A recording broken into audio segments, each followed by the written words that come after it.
ஸ்ரீ மகாகுரப்யோ நமः. ஹரிः ஓம். சதாசிவசமாரம்பாம் சங்கராச்சார்யமத்யமாம் அஸ்மதாச்சார்யபர்யந்தாம் வந்தே குருபரம்பராம். GeM TV நண்பர்களுக்கு எனது வணக்கங்கள். இன்றைய நாள் அனைவருக்கும் இனிய நாளாக அமைய எல்லாம் வல்ல இறைவனை வேண்டி இன்றைய மதமும் நம் மதமே நிகழ்ச்சிக்கு செல்வோம். இன்னைக்கு நம்ம ஸ்ரீ ஞாச தசகத்திலேருந்து ஒரு ஸ்லோகத்தை விளக்கத்துடன் பார்த்துட்டு நேற்றைய தினத்தின் நீதிக்கதையின் தொடர்ச்சியை காண்போம். ஸ்ரீமன் அபீஷ்டவரதத்வாமஸ்வி சரணம் கதஹ ஏதத்தேஹாவசானே மாம் த்வத்பாதம் ப்ராபயஸ்வயம்.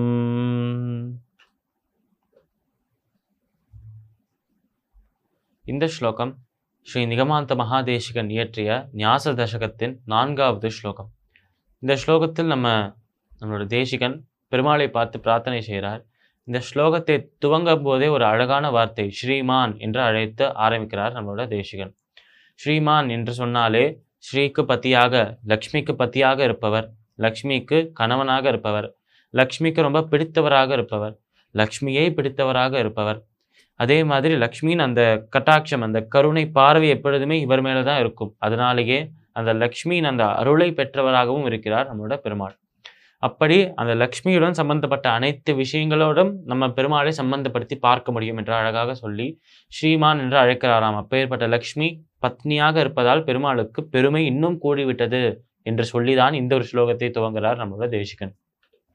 ஆனால் ஸ்ரீமான் அபிஷ்டவரத துவாமஸ்மி சரணம் கதஹ, நீ ஒருவனே கதி என்று உன்னையே நாடி வந்திருக்கேன் பெருமாளே என்று சொல்றார் நம்மளோட தேசிகன்.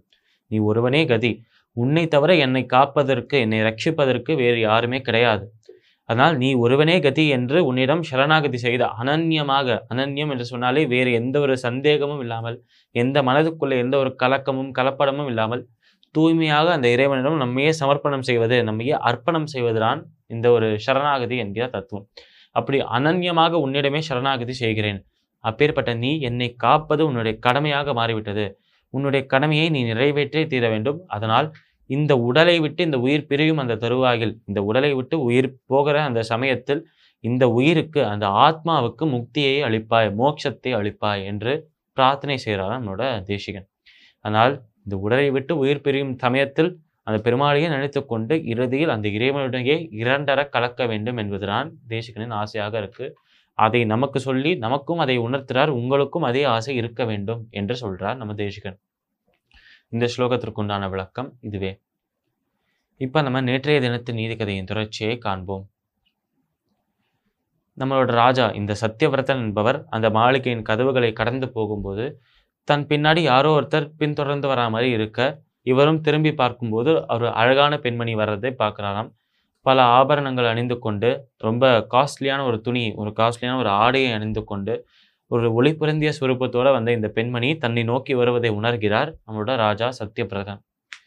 இப்படி சத்தியவிரதன் அருகில் அந்த ஒரு பெண்மணி வந்த உடனேயே சத்தியவிரதன் அந்த பெண்மணியை பார்த்து கேட்கிறாராம், நீ யார் என்று கேட்கும்போது அந்த ஒரு பெண் சொரூபத்தில் இருந்த அந்த சொரூபம் சொல்றதாம், நான் தான் தனம் என்று சொல்றதாம் அந்த ஒரு பெண்.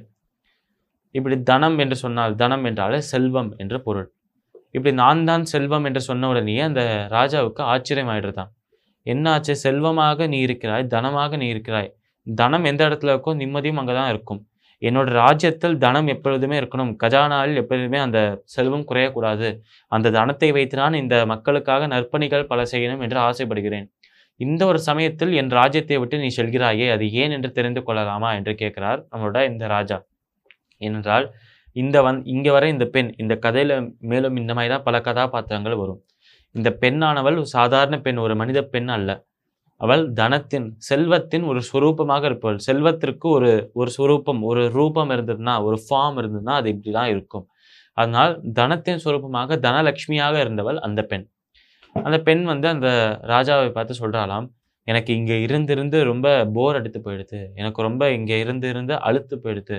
ஆனால் எப்பொழுதுமே ஒரு விதம் செல்வம் இருக்காது, செல்வம் இருக்கும், அதுக்கப்புறம் போகும், திருப்பி வரும், திருப்பி போகும். இன்று வந்தால் செல்வம் நாளை செல்வதற்கு வாய்ப்புகள் அதிகமாக இருக்கு. அப்படி இருக்க நான் நிரந்தரமாக உன் ராஜ்யத்தில் நான் எப்படி தங்க முடியும்? அதனால நான் கிளம்புகிறேன் என்று அந்த பெண் அங்கிருந்து கிளம்புறாளாம். இதை பார்த்து ஆச்சரியத்தோடு இருக்கிறார் இந்த ராஜா. அப்பொழுது மீண்டும் ஒரு முறை நடக்கும் அந்த சத்தம் கேட்கிறதாம் இந்த ராஜாவுக்கு. இந்த முறை நடந்து வந்தது யார்? அவரை ராஜா பார்த்து என்ன செய்தார்? இந்த கதை மேலும் எப்படி நகர்றது? நாளை தினம் பார்க்கலாம். மீண்டும் நாளை சந்திப்போம். நன்றி, வணக்கம்.